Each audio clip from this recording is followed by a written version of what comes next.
पिछला लोकसभा चुनाव एकमात्र चुनाव था भारत के इतिहास का जहां बांग्लादेश के अखबार में इनकी पार्टी के एक बड़े नेता ने, डेली स्टार अखबार का नाम है, जिसमें आर्टिकल लिखा जिसका नाम था मोदी हैज टू गो। मैं पूछना चाहता हूं कांग्रेस के नेताओं को, बांग्लादेश के अखबार में यह लिखने की आवश्यकता क्यों पड़ी मोदी हैज टू गो, और इसका और जीत का क्या कनेक्शन है, यह मैं प्रबुद्ध सांसदों के विवेक के ऊपर छोड़ता हूं। और मैं दूसरी बात कहना चाहता हूं, ये चिंता सिर्फ हमारी नहीं थी सभापति महोदय, मैं एक वाक्य कोट करना चाहता हूं, और वाक्य है, the infiltration has become a disaster now. I have both the Bangladeshi and Indian voter list. This is a very serious matter. I would like to know when it would be discussed in the House. Sir आपको पता है किसने बोला था? ममता बनर्जी 4 अगस्त 2005 इसी भारत की संसद में बोला गया।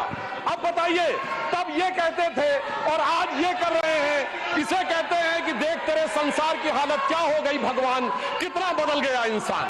अब मैं यह भी कहना चाहता हूं, इसी भाव के अनुसार जो पूरे संसद का विचार था, जब माननीय गृह मंत्री जी सीए का विचार प्रस्ताव लाए तो उस समय पूरे देश में शाहीन बाग बनाने का प्रयास किया गया और नाना प्रकार के आरोप प्रत्यारोप लगाए गए कि अमुक को क्यों नहीं दिया जा रहा है, दूसरे को क्यों नहीं दिया जा रहा है। तो मैं बताना चाहता हूं, जो लोग हमसे उस समय पूछते थे कि सीए का लेजिस्लेशन जो होम मिनिस्ट्री लाई थी उसमें परसिक्यूशन क्यों नहीं दिख रहा था, तो मैं उनसे कहना चाहता हूं, अब तो कम से कम बांग्लादेश की घटनाओं के बाद माफी मांगनी चाहिए कि परसिक्यूशन नहीं दिखाई पड़ रहा था जिन लोगों को। उनके लिए मैं अटल जी की कविता की वो पंक्ति कोट करना चाहता हूं कि जिनके लाशों पर पग धरकर आजादी भारत में आई, वो अब तक है खाना बदोश, गम की काली आंधी छाई।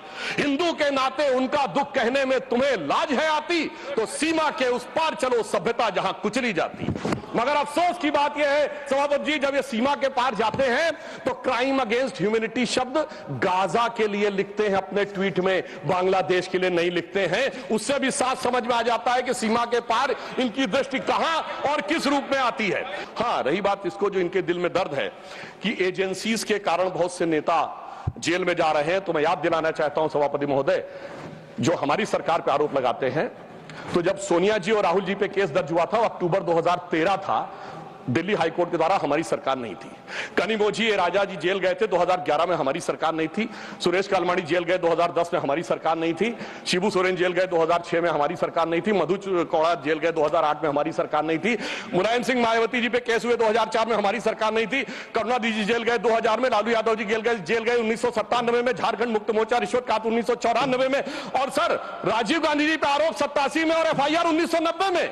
मेरे भाई, हम लोग पढ़ाई किए से प्रौढ़ावस्था में आ गए, आप लोगों को अंदर बाहर कोर्ट कचहरी का चक्कर काटते देखते हुए, और फिर 2014 के बाद की पर्ची हमारे नाम की फाड़ रहे। मुझे लगता है ये बिल्कुल तथ्यों के विपरीत है। ईमानदारी से उनको आत्मावलोकन करने का प्रयास करना चाहिए बजाय कि आरोप लगाने के ऊपर। 1976 में जब कॉन्स्टिट्यूशनल अमेंडमेंट करके सेकुलर वर्ड जोड़ा गया कॉन्स्टिट्यूशन में, तो कश्मीर की विधानसभा ने उसे एक्सेप्ट नहीं किया था। इसलिए इस देश में एक ही राज्य था जो संवैधानिक दृष्टि से सेकुलर नहीं था। सर 5 अगस्त 2019 को जब धारा 370 हटी तो यह वास्तविक अर्थों में पूरा देश सेकुलर हो गया। इसके लिए मुझे लगता है गृह मंत्रालय को बधाई दी जानी चाहिए।